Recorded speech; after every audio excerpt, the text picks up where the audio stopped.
Awesome.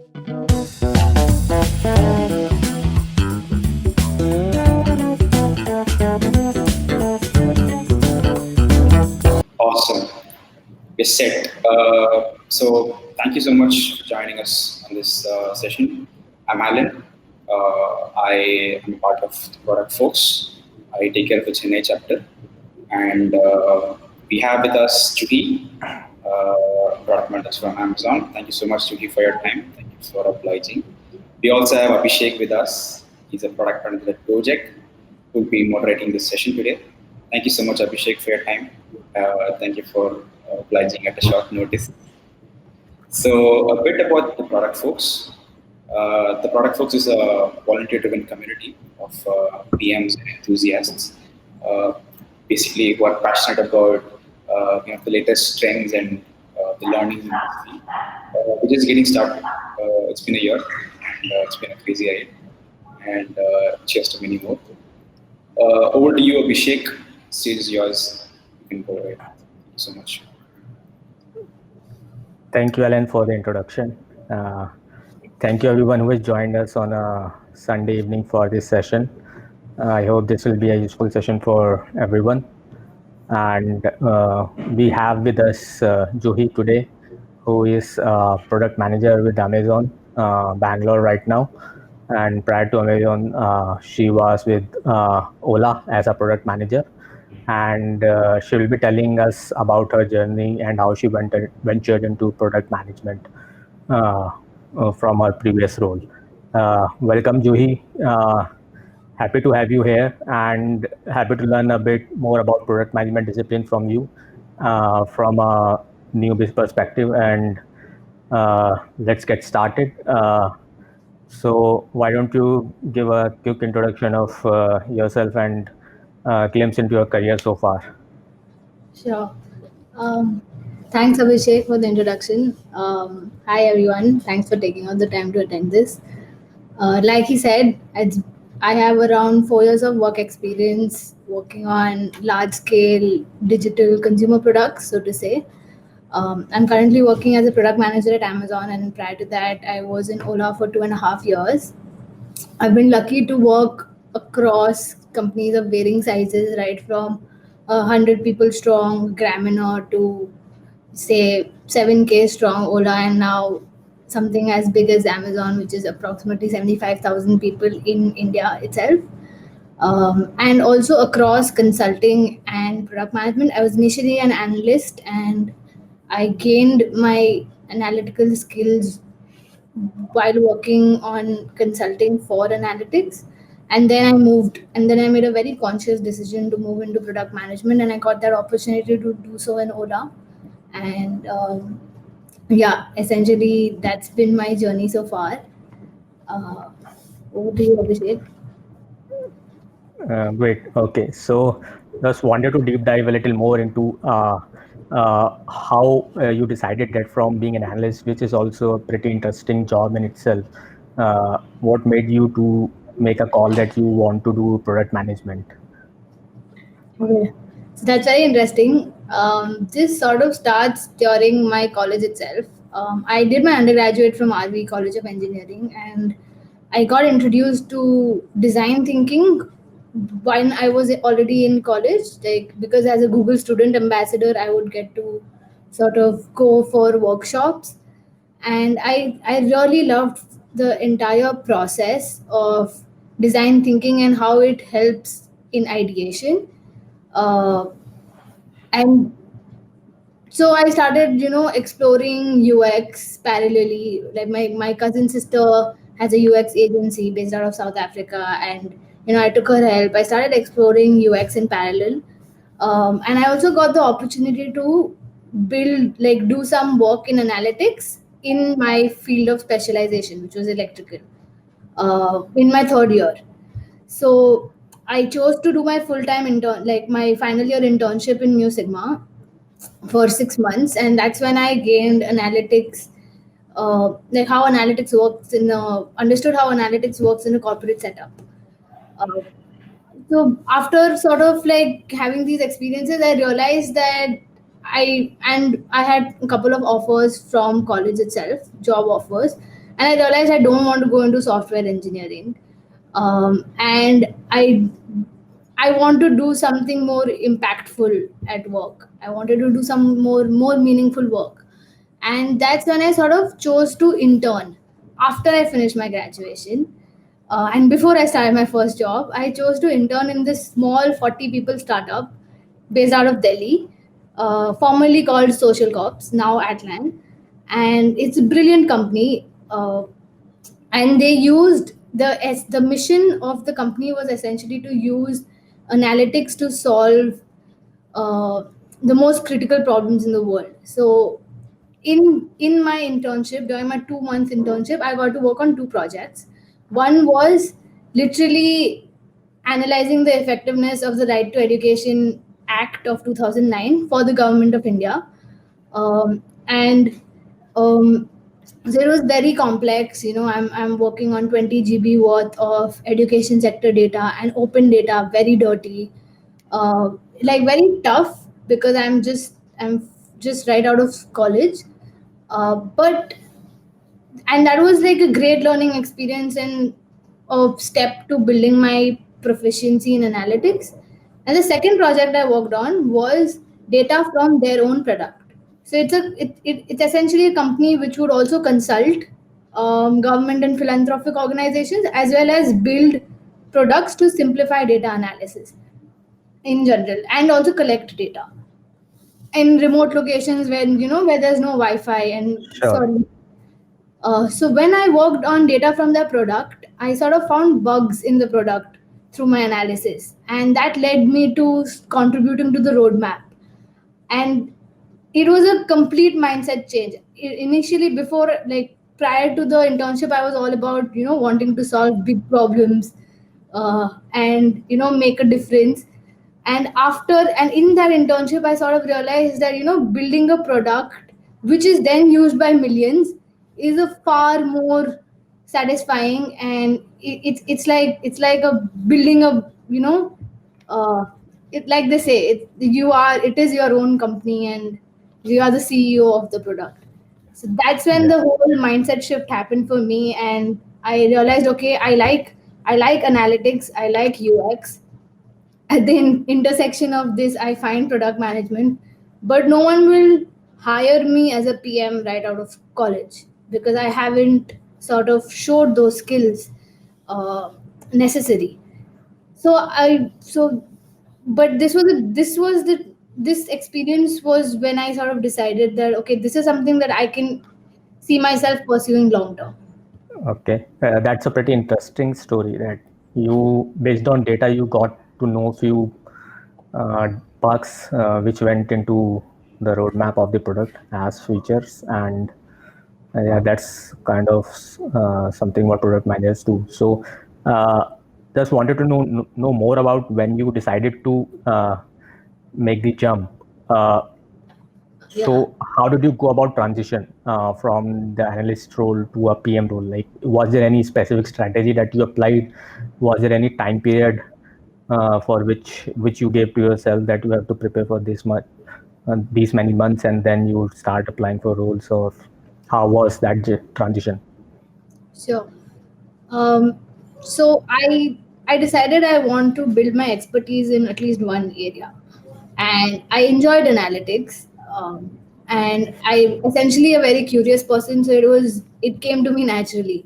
Like I keep asking questions, so you dig deep into the data to uncover insights, and that's essentially what I did as an analyst. And I decided that, okay, 2 years at least I'll work as an analyst for 2 years, and then if I can, I'll try and move into product management. And during these 2 years, I'll also explore whether I want to pursue data science or anything. So that was that. So to give myself that breadth, I my first job was essentially Gramina. I chose to work at Gramina because it was a small company and I wanted to work in small companies. And the CEO of Gramina is considered to be one of the best data scientists in India. And he was interested to work with me. So I thought, why not? And that's when I sort of, and I that time was essentially like a crash course in data science for me. That's where I learned storytelling through data. and I loved it. But I then got an opportunity to work at Ola, and that was also consulting come product, but I wanted to move into in-house product or in-house analytics, and that's what I did. I moved to Ola in the share team, worked as an analyst for a year, and it was amazing. One of the most share is essentially share or what like pooling is extremely complex and very exciting. And I used what I had learned prior to Ola to do well on the job. Uh, and even as an analyst, I sort of brainstormed or set the background for a product where we can leverage location intelligence to shape demand and supply, which was not being previously done. So I so to so that was just the thought process behind it, and I got great mentors, frankly, in Ola. So my first manager, he said that the path is always analyst to senior analyst to something else. But I asked him, why can't I move to an APM role if I want from an analyst? And he Okay. said, so I was in the business and strategy team. So I was a part of the new initiatives team of Ola Share. So it is like optimizing the business profitability, everything. It's very strategic work and very exciting. And but in that, like I worked in the business team for 1 year, and that gave me great understanding of holistic understanding of the business, and how you can sort of run experiments before putting in investment into building products. But I didn't resonate with the short term thinking.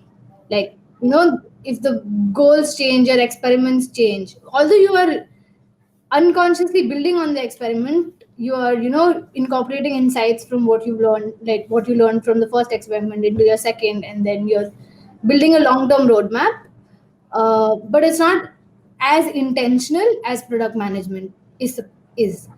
And I also got an opportunity to work in a very multi-functional team. Like, so there was a project where there was representation from data science, product, business, and all of us were working towards optimizing the business. So I got insight into how things actually work in different functions, and where I see myself resonate or where I see myself fit. And I'm more, and I enjoyed building automated solutions more. I would not enjoy doing the same work again. Yeah. Okay. so so I saw the fit in product management, and I think others also did. So Okay. that's when I sort of decided, okay, I'm going to try for product management. It wasn't easy. Even getting into product management in Ola from a different team, I had to go through like 5 rounds of interviews. Okay. Uh, Yeah. that's pretty challenging. And what all, if I may ask, what all was the focus of those interviews? What skills were they testing? Yeah, sure. For any new PM or for any like non PM, so to say, interviewing without for a PM role without prior PM experience, um, they look at interviewers essentially look for customer understanding. Like, can you think in terms of the user or the customer? That's very important. uh, they want to see if you can solve problems in a structured manner. That sort of comes through the interviews. Like, you'll get case questions, or you'll get questions on, if you had done this, tell us about a time when you built something, and how would you do it differently now. And then take them through the process of it. So one is definitely problem solving in a structured manner. uh, Customer bias for action, I'd say. Like, do you take ownership? Are you accountable? Because PM is not easy. uh, and there's a lot of, so to say, ownership on you to drive things. Like if you don't drive it, then no one else will. So are you accountable? Do you have a sense of ownership? Do you take initiative? And stakeholder management. And so communication skills and stakeholder management, because you would have to work with variety of people. Uh, and can you talk in their language to sort of buy them to your cause and convince them? So Okay. yeah, I was so in my interviews they would ask me like rate yourself on these skills.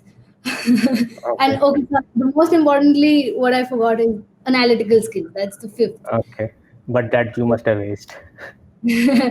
I think so. So they said they would ask me like rate yourself on these skills, and they would ask me case questions and what worked for me. And this is not like it. It's different for everyone. I have to like there's no cut and dry method to getting landing a PM role. It's very subjective to your strengths. Um, what worked for me is that I knew about PM and what PM required in general. So I read up on it, and my prior experience. So in my prior experience, I can give you an example of what I told one director who was interviewing me. So all my 4 or 5 interviews were with very senior people, director and senior director and 2 senior managers. Um, and I had built, so I would build these dashboards when I was an analyst at Ola in Share. Like beautiful R shiny dashboards with leaflet and maps where you can sort of plot heat maps. Like essentially, these are heat maps, and you plot demand patterns, and so that's essentially a product that I've built from scratch, like coding everything, deployment. Mhm. Uh, and I showed that to one of the directors. And then he told me that, okay, then who are your customers here? So I said the program manager, or whoever's using it is my customer. He's like, if you had to iterate, how would you? So I said I did. So one program manager came to me and said that I want to search on this map. So I put in a search functionality, like just it's easy. So things like that, and he sort of realized that okay, she can think about the product, she can think about iteration, and she can think about experimentation and from a customer first perspective as well. So I think that worked for me, that I was able to reflect my skills through my work and convince them that I was cut out for the job. Okay. Uh, Before I jump to my next question, I would like to tell everyone there is a questions tab there, and if you want to ask something from jury or know more about any specific topic, please ask questions there. Uh, Moving to next question, before we take up question from audience. Wanted to know, since you transitioned into a PM role from an analyst role, are there any specific challenges that one faces in this because they are new to the PM role? And if yes, then how? What kind of challenges and how can you overcome them? Yeah, that is a very steep learning curve, and more often than not, most companies will throw you into it. There is no formal program to sort of let you ramp up uh, or build you to speed. And this is from out of experience at Ola and at Amazon. No one taught me anything once I was in it. I Okay. had to find my way. But what really helped me was I had great mentors in Ola. My and my mentors were essentially the people who hired me. So this is something my senior director had told me while I was interviewing other people into PM, and he asked me if they are coachable. So they always look for people who are coachable or who show an interest towards learning new things. And that's also something that I think I worked in my favor, which I forgot to mention earlier. Um, and just moving into PM, the first it's going to be a steep learning curve, uh, but I think it is important to start small. So my first task, I can give you an example of my what my first task was. Essentially, there was a metric, and my manager told me that just figure out what this metric is. Now that metric was contacts, essentially complaints from drivers on some certain issues or with respect to the product that I was owning. Now, just do a deep dive on what this metric is, um, and what the drivers are saying, and how can we sort of move this. Like if we have a target to move this, what should be the roadmap? Essentially, this is like the most fun part of PM: ideation and problem solving. So I started with that, and it was so I even as an analyst, I would always take like a twofold approach before attacking any problem. It would be quantitative as well as qualitative. So you look at data, you look at the input metrics. Your output metric is essentially complaints, but what affects these complaints are your input metrics. You do a deep dive on your input metrics. Um Keep asking questions to your data. There's a 5 why uh, Yeah. framework essentially to deep dive. I didn't know about 5 why then, but I would unconsciously, I think, as an analyst, already do it. Um, so do a very thorough quantitative deep dive, and also I listened to hundreds of calls from drivers. Calls, by calls I mean complaints. Also spoke to the support team, which is the first point of contact with the any customer if you are in a B2C business, or even B2B for that matter. So I did very thorough qualitative and quantitative analysis, put it in a PPT, and I even put in, like, I remember I had put in a slide with voice of drivers, and I had put quotes on, okay, this is the problem, this is the biggest problem. Now this problem is happening because of five of these reasons. Now what are the drivers saying about these? What are the sizing across these, top five, or holistically, and what are the possible solutions to attack these problems? And then you can always pick and prioritize and brainstorm. So that was my first ideation exercise in general, and I owned that metric end to end. Second, my and also then I sort of started, using data to understand my product better. And again, finding, bugs and then fixing them, and doing the small things really help.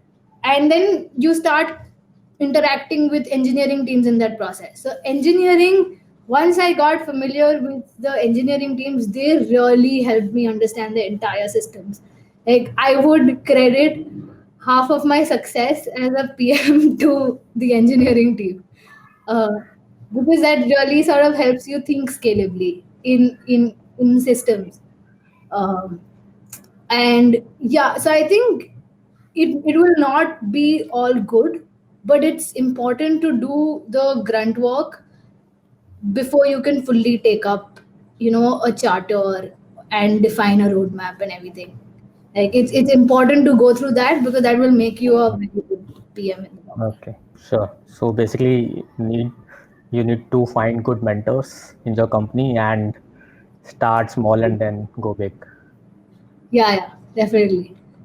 You will not get to, do like a revamp, or you do a very big live, like, company changing feature, launch a very big company changing feature just right at the beginning. You have to start small, and then you will be equipped to launch something that redefines the business.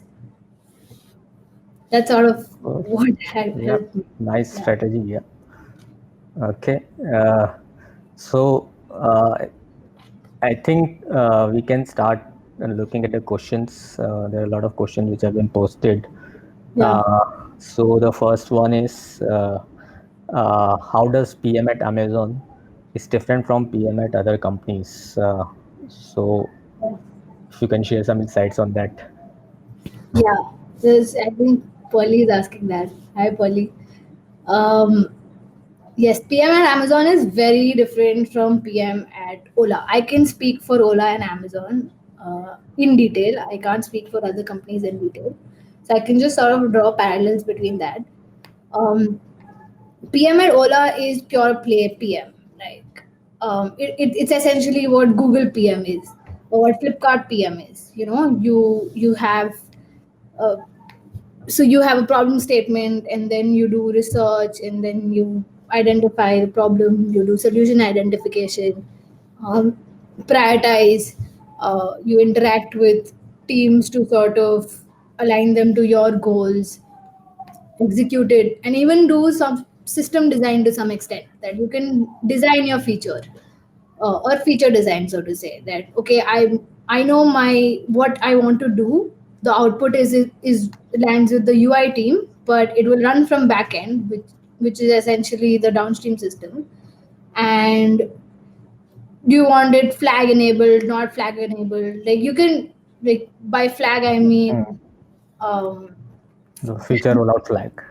yeah, or essentially what are the constraints you're operating under. And it's a pure play PM role where you work with engineering, you work with design, you work with business, you work with legal, uh, tax, like multiple teams, like all the teams, typically similar to Amazon. But Amazon, since it's bigger and it is across multiple geographies, and the headquarters is in Seattle and not India, Amazon India works a little differently. So the tech teams are based out of Seattle for all the worldwide products except India. India Okay. has their own tech team, which has to collaborate with the Seattle team to build India specific products. And you can always leverage you have to leverage the infrastructure that is already built for other countries. So Indian PMs get a little more ownership than say a PM in Europe or somewhere else. Uh, so, but as you can imagine, since the tech team is not sitting right next to you, as it would be in Ola, collaboration is little more remote. System understanding takes little more time, and the role is also very, like a PM role in Amazon will have more general management aspects than just the pure product management role. Okay. So I think if I was to summarize how it is different, I would definitely say stakeholder management is much, much, much more in Amazon. Just because of the number of uh, teams you have to collaborate with who might be doing the same role as you in different geographies. In Ola, I was the sole owner for my product for all geographies and across, and even across businesses like cabs, food, rentals, all of that. So stakeholder management definitely. Um, in terms of skills, I think the skills that you require are the same. But one fundamental difference between how Amazon operates and how Ola operates is that in Ola, there would be global priorities. Like prioritization is very different in both these companies. In Ola, there would be a global priority where if that is the priority of the company, say it's profitability, then all the teams, like if the feature that you have proposed is helping with profitability, and you always do sizing and estimates prior to prioritization, then all the teams have to be aligned to help you automatically, so things move faster. But in Amazon, there is a all teams don't have the same priority. They define their own priorities. So without any global prioritization, there is a lot more pushback. That no, I have different goals. I don't feel the need to help out your goal unless you can sort of find a common ground. So Unless, negotiation becomes very, very yeah, critical. I've heard of that in Amazon, that you have to convince Yeah. different teams to finance your project, kind of like you Yeah. don't have a budget also. Yeah, that also happens. Since we have our own tech team, we do have funding, but then in that you have to sort of convince the Seattle team to sort of give some resources to help out the team in India. They have different priorities. So yes, it's a lot slower, I would say. It is not as fast and as gratifying as smaller companies, but totally different set of skill sets to learn, and very critical to do well Okay. in your career from Yeah. both the companies. Yeah. So are there any tips for stakeholder management, since Sorry, that Are there any tips for stakeholder management, since that's an important part of a PM job in Amazon? So I'll tell you, so this is more fundamental to the culture of Amazon. Um, Typically, people are very competitive, but what I realized worked for me is that I was collaborative. So even if people may have very differing points of view or different goals, if you are collaborative, if you help them out, then there is a higher chance of them helping you out. So I believe in that, and that worked for me so far. If I find out other things, then I'll let you know. Cool. That's Cool. the biggest tip I have for stakeholder management. Okay. Let's move on to next question. It's from Rohan. As an undergraduate, on what skills should focus to land up in a PM related roles be? So basically, Yeah, if you are in college. yeah, I got it. Um, Hi Rohan, thanks for your question. As an undergraduate, right, like landing a PM role right out of undergraduate is tough. I will not uh, try and keep it rosy and say that it's very easy. Unless there are companies that are coming to your campus to specifically hire for APM roles, then that's a different ball game. But if you're looking at off-campus recruitment, landing PM roles right out of college is very tough. But some things that you can do is build your skills. I'm a big believer of skills talking more than anything else. So if pick up projects that you know interest you. If it's analytics, then pick up something like just talk to a professor, or tell them that I think this is a very that this is emerging in technology and I want to do a project related to this. Is there any way, or is there any aspect of research that you're working on where this can be helpful, or where I can contribute through analytics, or even product, like build an app, the code. uh, if you're into design, then there's just so much that you can do. You can learn. So there is, I think, so I picked up UX by following a blog, which had, I can probably share that later, which was essentially like 30 days to pick up essential UX skills. And that paralleled with the ideation process that we follow in PM as well. Um, so picking up UX skills can also help you. Then you can build your own portfolio, contribute on Dribble. There are a lot of open source projects that are already there. You don't need to get paid. That's then you can just sort of build your own skill set by tapping into the vast resources that are available online. Definitely look at like roles like GSA. I don't think they have GSA anymore, but they do have like a developer student sort of role. Like these communities really help you. They helped me pick up, like I got exposure into industry lot sooner than my peers, and I made sure that I brought what I learned to my classroom, and to my peers, so that essentially, you have to, that's how the community grows. um, and yeah, so as an undergraduate, I think pick skills and start contributing like to open source stuff. That will also automatically help you develop expertise. It's also important to be very self-aware.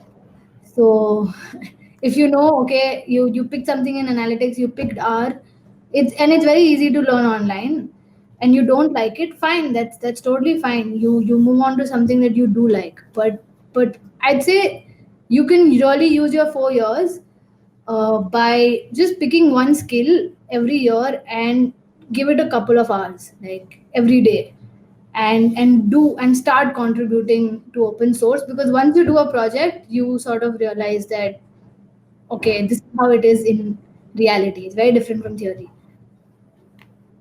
but it's a great time to keep exploring. Okay. Moving on to next question. Does Next question Amazon is have from. an APM program? Yep. No, Amazon doesn't have an APM program. I blame. Amazon only hires experienced individuals into PM roles.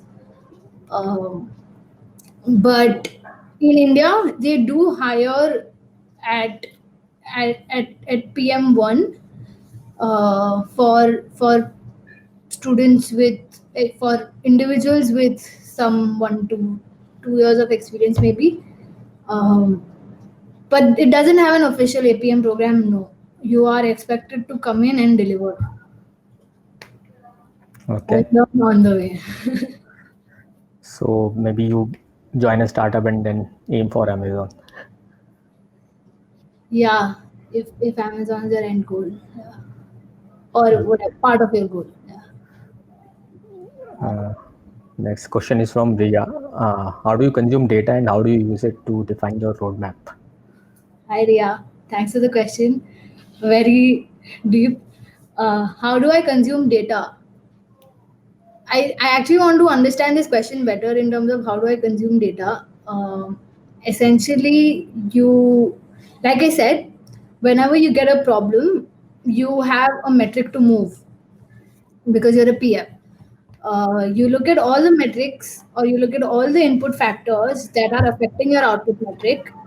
You look at all the parallel output metrics that could indirectly be affected from your product charter.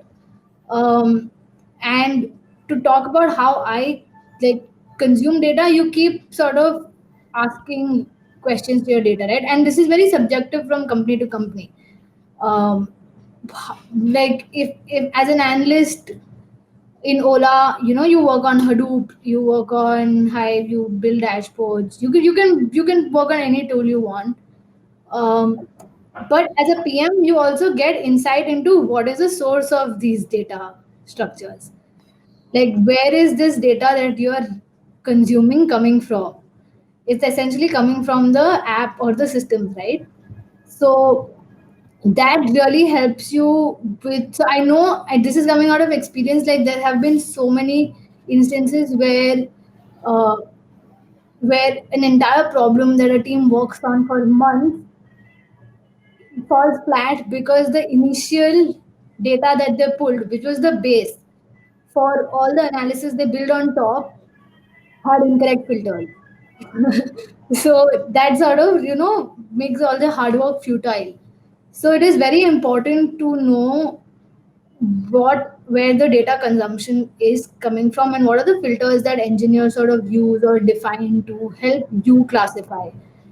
Uh, so this is something with respect to data sanity, just like a call out. But how do I consume data? Yes, qualitative, quantitative data, and then you summarize. And as I mentioned previously, you identify top problems, you size it, um, and then you map it to. You get insights from qualitative data as well, and then you can sort of come to those solutions to attack based on your problem. Prioritize the solutions on estimated impact, and that's exactly how I use it to define my roadmap. And how do I define my roadmap is a very longer question in terms of negotiations with engineering, understanding their effort, also alignment with all the different product teams that might need, like that you might require help from to build your product. So let's say, to give an example, I am pushing something, or I'm essentially developing a feature which changes something on the app with respect to right details, like Ola example. But that we also show right details at different points in the app, like say the support section or the landing page. So those teams could be different, and you have to ensure that there is consistency in communication across all the touch points of any aspect you're changing. So you would have to get them into your roadmap, get their estimates, and all of this intelligence usually lies with engineering. Engineering knows which API is going where, uh, and it's extremely in like I find it particularly useful to know the systems well. And yeah, so how do I use it to define my roadmap? I hope the prioritization question answers your, like, the estimating impact and then prioritizing answers your question. Very broad, actually. Can you please brief about it? Uh, okay, I think it was a follow-up from previous question of APM program, which you answered earlier. So I think the answer to that is Amazon does not have a APM program. So moving on to next one from Bharat. Is it better to enter into a PM role from a big company or a smaller company? So Interesting. Big company or a small company? But what is the prior experience in your big or small company? Uh, so let me rephrase, like if you are in a startup, let's say, like you were in a startup earlier, which was a 40 uh, people strong company, and from there, let's say, you try to move into a PM role. Will that be better, or will it be better if you move from a big company, like maybe you are working with some IT giant as a software developer, and from there you try to move into a PM role? So which will be easier? What do you feel? I think there's no right or wrong. Both are possible. Like I said, there is no cut to dry method to becoming a PM.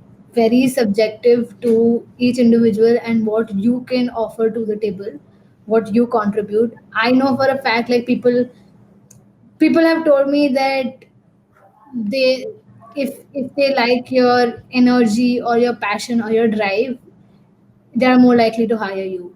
Or if they see you're passionate about something, then it sort of shows that, okay, that you have the conviction to go through it.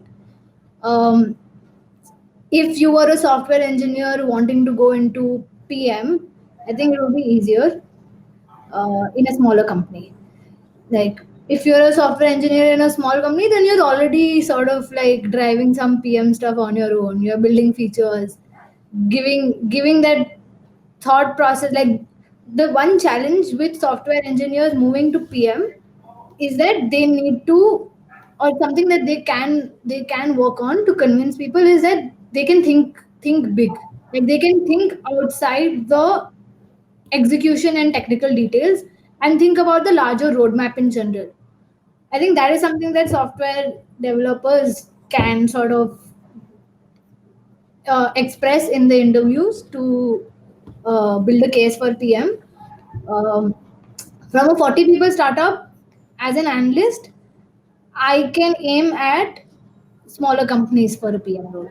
I can't instantly aim at bigger companies, I'd say. Um, but you never know. Like, Ola That's can it. totally Yeah. hire hire someone who's worked on very exciting problems and convinces them that, okay, I have done some side projects which show that I take initiative, and now I want to move into a PM role and I am hell bent on it. I don't want to move into analytics. Then, and if you can convince them, then there's no saying no. But it is very important to have proficiency in one aspect, I feel. Like, either analytics or development or say design. If you can, it helps the transition easier. Okay. And I feel that it's more about the kind of work experience you gain, whether it's a big company or a small company, and how it fits into your overall goal of becoming a PM.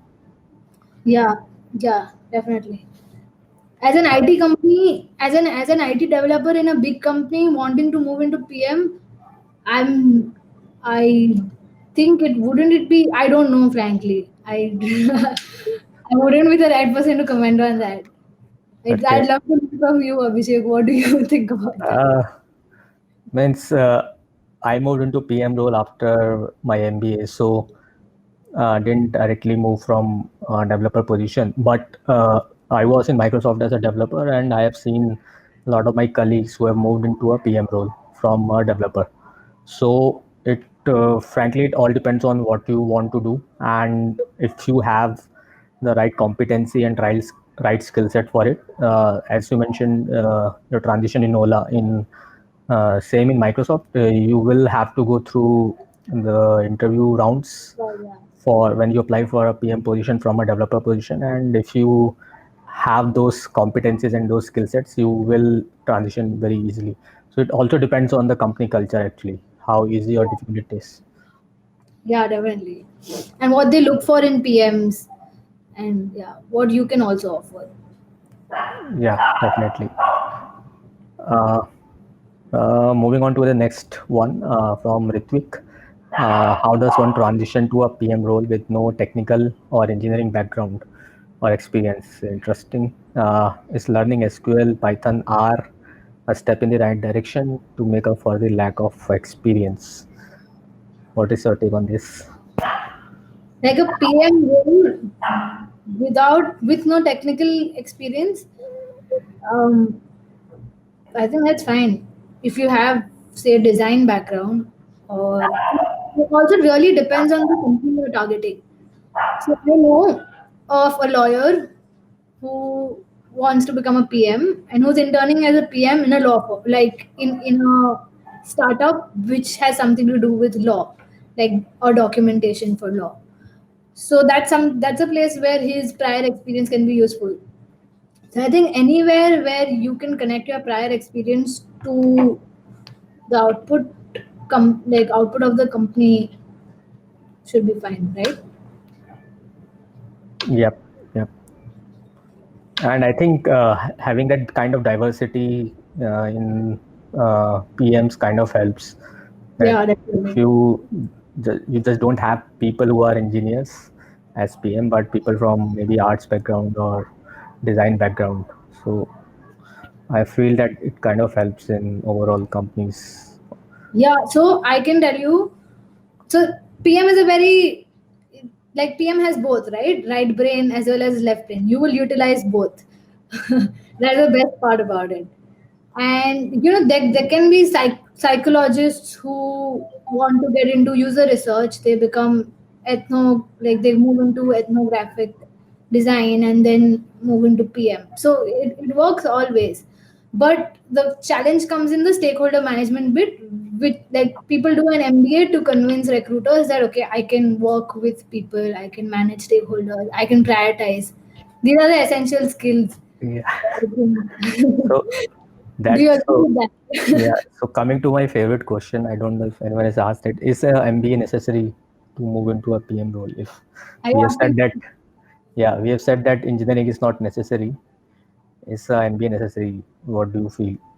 I don't have an MBA and I'm a PM, Yeah, so I but don't think it's necessary. and But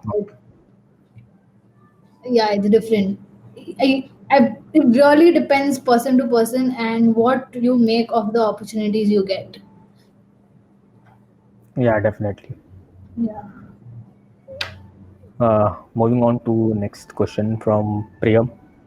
After 2 years as an analyst, what are the skills I should develop to move into a PM role? Should I take up independent online projects? Hmm. 2 years as an analyst in what type of company is also important. If it is an analyst in a consulting, like if it's an analytics role in say somewhere in a place like New Sigma where you're essentially consulting other companies on analytical solutions, uh, your variety of experience can help you land PM roles, or that people will understand you have business understanding.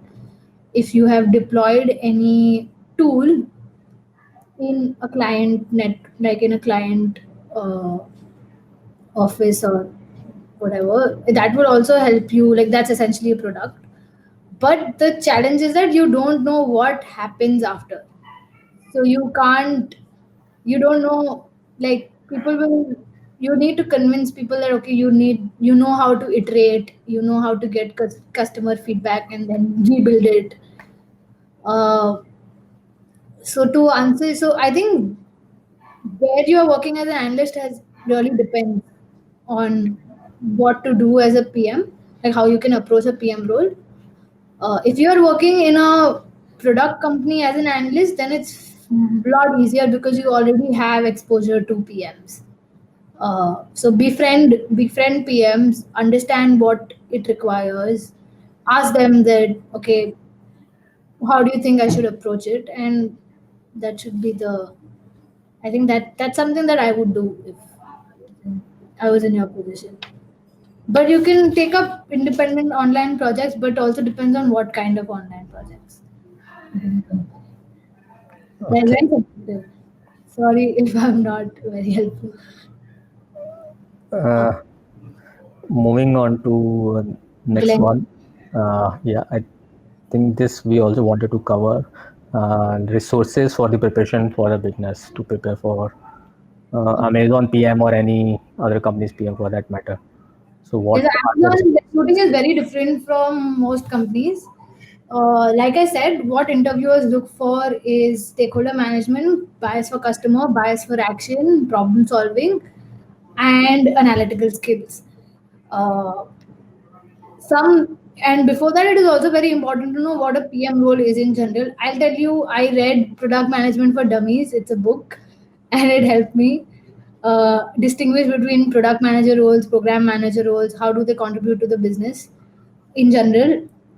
That is to understand what the role entails. Specific to the resources for interviewing, there are like multiple which everyone sort of recommends. Cracking the PM interview, then Decode and Conquer by Lewis Lynn. Lewis Lynn resources are essentially good. They sort of help you get you started on product thinking. You can also follow some blogs. There are number of resources online. Uh, from in terms of blogs, there's Stellar Piers. Yeah. or are there any specific books apart from preparation for PM? Any books that you recommend for PM domain or PM discipline in general? To improve, like, or if Yeah, you're already a to PM, to become a better PM. yeah, there are multiple. There's Hooked. Hooked is basically habit forming products and how to build habit forming products. Um, then there are so many. Like, I Hooked is what I can think of right now. I have someone Okay. with Google that I can Okay, talk. maybe you can send the list later. What are your favorite resources, blogs, and Yeah. articles that you looked at while preparing for PM role? While preparing for PM, yeah, essentially I used Cracking the PM interview. Yeah, that's what I used, Okay, and yeah, I have the experience that's a too. good one. Yeah, but for Amazon specifically, it's different. So I had a question specifically for Amazon process since it's dependent on the entire interview process is depending on its operating principles, right? Uh, I think someone has asked there as well. How do 14 operating principles tie into your day-to-day PM activities? So I had a question regarding the interview process. Like, if you do not have that prior experience related to those operating principles, means does that mean that you kind of do not you will not be able to crack the Amazon interview because you never had that kind of experience where you were, let's say, doing a customer facing role where you were having customer bias or something like that. No, I think so. The 14 principles are very broad, and even like when I was approaching the Amazon interview, I realized that we've all done that at some point in our jobs. You've shown bias for action. You've dived deep into data. You've shown customer bias. You invent and simplify, especially in companies like Ola or Flipkart or unicorns. You have to invent and simplify. That's the whole. That's why people love working in such companies. Hmm. Uh, then hire like you hire and develop the best. Everyone wants to hire and develop the best. So it's just so you have always displayed these principles sometime in your work experience, in your prior work experience. It's just important to reflect Yeah, and map your experiences to those principles. and Like, yeah, and that will help you. And there are also questions online, on what the questions would be against principles. and you can use those questions to reflect and then map your stories, but it's important to give answers in a very structured manner, because Amazon is very big on communication skills. So you have to give that clarity to the interviewer when you are giving those answers and map it back to the leadership principles. How do they tie into our day-to-day PM activities? Uh, these leadership principles consume us in everything we do. Not just day-to-day PM. Like if there is a difference in opinion with my boss on something that I feel we should do for the charter, but he does not agree, then I can always disagree and commit, and that is a principle. Like I am disagreeing with you on this, but I'm committing to do what you are saying, or I'm committing to something else. So you have to show bias for action. There would be instances where uh, there are escalations, and you are sort of expected to take action and resolve it, although you don't have any relation. Like you don't say, it could be an escalation for something like requiring a resource. You don't own the resource, like a support resource. You don't own the resource, but you have to convince the other team to loan a resource so that your charter keeps moving or your end goal keeps moving. uh, so these principles are actually very useful, especially because there is so much conflict resolution to do in Amazon day to day. Um, you have to dive deep. It you have to, so document writing culture in Amazon is brilliant. Like it's like that's my most favorite thing so far in Amazon. Six And figures. yeah, we have that. But it's very good, I'd say, because that helps you dive deep. You you cannot say that it will increase significantly. You have to say that, okay, it will increase by XYZ points, or it will increase by this percentage, but consequently it will impact other metrics. So it will urge you to think holistically. um, and yeah, so dive deep, hire and develop the best, bias for action. Customer obsession is big. You have to have customer obsession. So yeah, this is our day to day. Like you will be called out if you're not displaying any of these, or if anyone thinks you're not displaying any of these. Okay. Insist on highest standards is very big. If Yeah. Awesome. Okay. Uh, Great. I think. We'll take two more questions. It's about time. Last two questions, Uh, and then okay. Cool. Let's quickly go through what has not been covered. does Amazon give free food? No. Amazon is very frugal. they They don't give free food. Ola would give free food. Julie, I have a question. Yeah, sure. Tell me. I have a question. So this question is for Abhishek as well. Whenever you join a new organization, right, gaining respect, gaining credibility is a very, very important thing. Any tips on that? Your experience would be great. Yeah. So earn trust is huge. That's also a principle in Amazon. Uh, Yeah. very important to earn trust. Yeah. Uh, building credibility while joining an organization. Now it differs organization to organization, and I'm not the best person to answer this because um I have seen people feel working longer hours is testament to build credibility, but I'm not of that school of thought. I feel one of the reasons why I like working in this industry is that you do work. As long as you can deliver, you can work around your schedule. As long as you can build that confidence. Um, building credibility, it has to happen through work, right? Yeah. Like, I agree. Because I think when you join a new organization, I think your engineering team is the first one with which you would want to build your credibility as a solid PM. yeah. And uh, I think you need to figure out what's their mode of operation. Like most of the engineering teams are very detail oriented and very logical in their thought process, and you need to stick to that mode of communication when you talk to them, and be very precise, concise in what you are talking about and what you want to achieve you doing by doing any feature change. Or so Yeah. that's one thing. And once you have built a credibility with your engineering team, I think your team is going to support you, and then you have to just uh, first try to achieve small successes, and then once you have kind of got grasp of the workings of the organization, then I think you can aim for some big goals and prove yourself over there.